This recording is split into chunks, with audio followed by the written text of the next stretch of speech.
حرائق الفتنة للشيخ بلال بن محمود عدار الجزائري.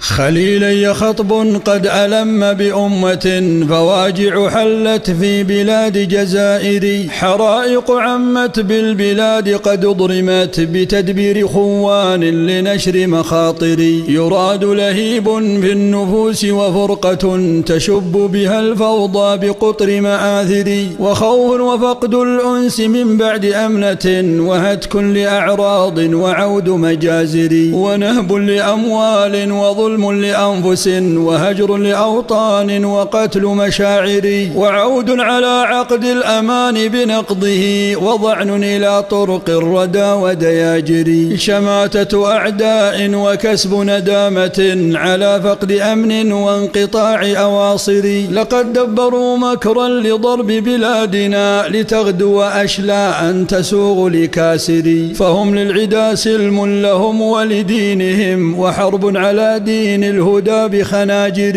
يسوقون أذنابا بحبل خديعة إلى مذبح الفوضى كسوق أباعر. فرد إلهي كيدهم بنحورهم، فباءوا بلوعات وصفقة خاسر. ورب قضى في المحكمات بأنه فعال الأذى دوما تحيق بماكر. ودارت على أهل الخيانة والشقاء وفتك بغدر سيئات دوائر. وعند قيام الخلق للفصل والقضاء يقاد لمغدور ويا ويل غادر.